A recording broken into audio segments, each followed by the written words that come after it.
ఈనాడు ఆ పార్టీలు వేరైనా వాళ్ళ కుటుంబాలు వేరే పార్టీలో ఉన్నా ఎన్టీ రామారావు గారిని వైఎస్ రాజశేఖర రెడ్డి గారిని ఆదర్శంగా తీసుకొని తెలంగాణ రాష్ట్రంలో సంక్షేమ పథకాలను అమలు చేసే ప్రయత్నం మన ప్రభుత్వం చేస్తుంది.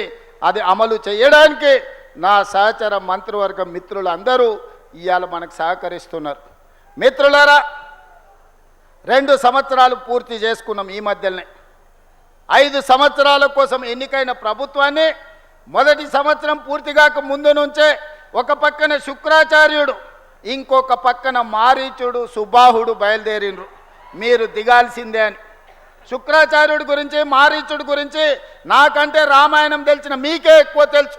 ఆనాడు పురాణాలలో దేవతలు యజ్ఞాలు యాగాలు చేస్తుంటే వాటిని భగ్నం చెయ్యాలి, సామాన్య ప్రజలకు మేలు కోసం ఆనాడు దేవతలు యాగాలు చేస్తుంటే పేదలకు మేలు జరగొద్దు అని ఆ యాగాలను భగ్నం చేసే పని మీద రాక్షసుల కులగురువు, బ్రహ్మ రాక్షసుల కులగురువు బకాసురుడు లాంటి వాళ్ళను, మారీచుడు లాంటి వాళ్ళను, రావణాసురుడు లాంటి వాళ్ళకు కులగురువు ఎవడంటే శుక్రాచార్యుడు.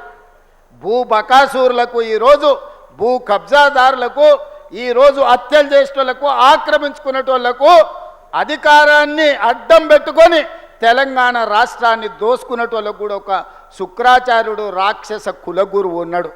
ఎక్కడున్నాడా? ఎర్రవల్లి ఫామ్ హౌజ్లో ఉన్నాడు. ఎర్రవల్లి ఫామ్ హౌజ్లో ఉండి పన్నాగాలు పన్నుతుంటాడు. శకుని మామ పన్నినట్టు పన్నాగాలు పన్నుతుంటాడు. దుర్యోధన వంశాన్ని ఎంబడి పెట్టుకొని ఏదో రకంగా ఈరోజు కుట్రల కుతంత్రాలతోని ప్రజాపాలనను, పేదల ప్రభుత్వాన్ని పడగొట్టాలని ఆలోచన.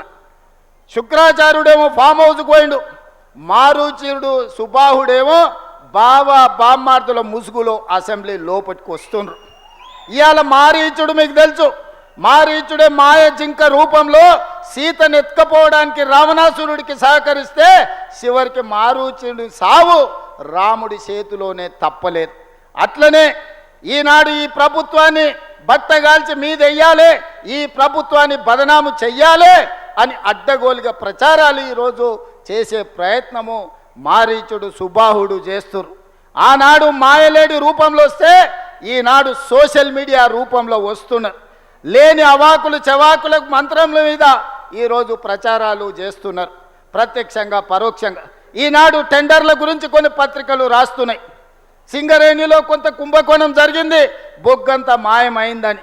నేను ఆ పత్రికలకు, ఆ టీవీలకు, ఆ సోషల్ మీడియా వాళ్లకు, ఆ రాజకీయ పార్టీ నాయకులకు నేను చెప్పదలుచుకున్నా, ఈ ప్రభుత్వంలో అవకతవకలకు తావు లేదు. అనవసరమైన ప్రచారాన్ని, తప్పుడు ప్రచారాన్ని కల్పించడం ద్వారా అపోహలు కల్పించి మళ్ళీ శుక్రాచార్యుడు, మారీచుడు, సుబాహుడు బలపడడానికి మీరు ప్రత్యక్షంగానో పరోక్షంగానో సహకారం చేస్తున్నారు. మీకు మీడియా పంచాయతీలు ఉంటే తలుపు మూసుకొని కొట్టుకోండి, లేకపోతే ఒకరి మీద ఒకరు బురద జల్లుకోండి. అందులో మమ్మల్ని లాగి ఆంబోతులు కొట్లాడితేనంట లేగదూడల కాళ్ళు ఇరిగినాయంట. 2 మీడియా యజమానులు కొట్లాడుకుంటే మీరు కొట్లాడుకోండి, కానీ మా మంత్రులని బదనాం చేసే కార్యక్రమాన్ని మీరు తీసుకోకండి. దయచేసి ప్రత్యక్షంగానో పరోక్షంగానో మీరు రాస్తున్న రాతలు, చూపిస్తున్న చూపులు మారీచుడి సుబాహులకు, శుక్రాచార్యునికి సహకారం అందించినట్టుగా ఉంటుంది. ఒక్కసారి ఆలోచన చేసి వాస్తవాలను తెలుసుకొని రాసే ముందు మమ్మల్ని వివరణ అడగండి. తెలంగాణ రాష్ట్ర ముఖ్యమంత్రిగా రోజుకి 24 గంటలు, సంవత్సరానికి 365 రోజులు ప్రజా జీవితంలో ఉన్న ప్రజలకు అందుబాటులో ఉన్న మీడియాకు కావాల్సిన వివరణ ఇవ్వడానికి తెలంగాణ రాష్ట్ర ముఖ్యమంత్రిగా నేను సిద్ధంగా ఉన్నా. ఏదైనా వార్త ఏ టీవీలో వచ్చినా, ఏ పేపర్లో వచ్చినా, ఏ సోషల్ మీడియాలో వచ్చినా నా ఎమ్మెల్యేల మీద, నా ఎమ్మెల్సీల మీద, ఎంపీల మీద, మంత్రుల మీద ఎవరి మీద ఆరోపణ వచ్చినా వాళ్ళందరికీ నాయకుడిగా, కుటుంబ పెద్దగా అది నా గౌరవానికి భంగం కలిగిస్తుంది, నా నాయకత్వం పట్ల అపోహలను కలిగిస్తుంది. ఇలాంటి విషయాలలో ఎలాంటి కాంప్రమైజు లేదు. మా మంత్రుల మీద ఏదొచ్చినా రాసే ముందు నన్ను వివరణ అడగండి. ఈ ప్రభుత్వాన్ని అందరినీ సమన్వయం చేసుకొని, అందరి సహకారం తీసుకొని, అనుభవజ్ఞులైన తుమ్మల లాంటి వాళ్ళ అనుభవాన్ని తీసుకొని ఈరోజు ఈ ప్రభుత్వాన్ని నడుపుతున్నాం. 24 గంటలు పని చెయ్యాలి అంటే సమ్మక్క సారలమ్మ గుడిని 100 రోజుల్లో పూర్తి చెయ్యాలి అని అంటే ఆ బాధ్యతను మీ అభిమాన నాయకుడు పొంగులేటి శ్రీనివాసరెడ్డి గారికి బాధ్యత ఇచ్చి 100 రోజుల్లో అమ్మవారి మందిరాన్ని నిర్మించాలి అని 24 గంటలు వారిని అక్కడనే పెట్టిన. ఢిల్లీలో ఏ అవసరం ఉన్నా, ఏ ఆర్థిక మంత్రితో మన రాష్ట్రానికి రావాల్సిన నిధులు కావాలన్నా, ఇతర శాఖల అనుమతులు కావాలన్నా బట్టి విక్రమార్క గారిని కాలుకు బలపం కట్టి ఢిల్లీలో గల్లీ గల్లీ తిప్పి ప్రతి మంత్రి దగ్గరికి పంపించి రాష్ట్రానికి రావాల్సిన అనుమతులు నిధులను రాబట్టుకునే ప్రయత్నం చేస్తున్నా. ఇది ఉమ్మడిగా మా ప్రభుత్వం నడిపిస్తున్న విధానం. గతంలో ఉన్న ముఖ్యమంత్రులు ఏకపాత్రాభినయం చేసేది. దుర్యోధనుడు వాళ్ళే, దుశ్శాసనులు వాళ్ళే, సుయోధనులు వాళ్ళే, ఇట్లా ప్రతి పాత్ర ఒక్కడే ఏకపాత్రాభినయం చేస్తాడు.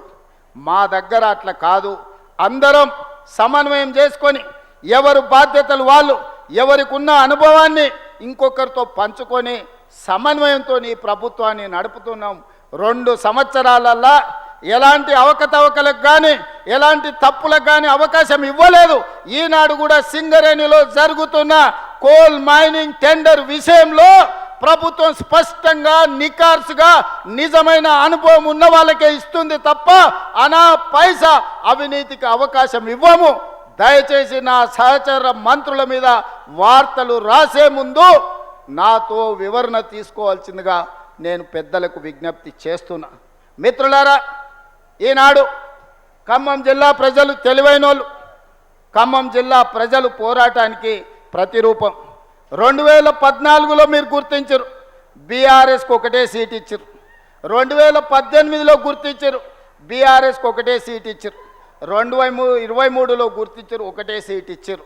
మొన్న జరిగిన సర్పంచ్ ఎన్నికల్లో 1130 గ్రామ పంచాయతీలు ఉంటే 791 గ్రామ పంచాయతీలను గెలిపించి 71% కాంగ్రెస్ పార్టీకి అండగా నిలబడి కాంగ్రెస్ పార్టీకి ఖమ్మం జిల్లా కంచుకోటని నిరూపించిన ఖమ్మం జిల్లా కాంగ్రెస్ పార్టీ కార్యకర్తలకు నేను మనస్ఫూర్తిగా అభినందనలు తెలియజేస్తూ రాబోయే మున్సిపల్ ఎన్నికల్లో కూడా మీ చెమటను, మీ రక్తాన్ని చెమటగా మార్చి కాంగ్రెస్ పార్టీ జెండాను ఎగరేయాలి.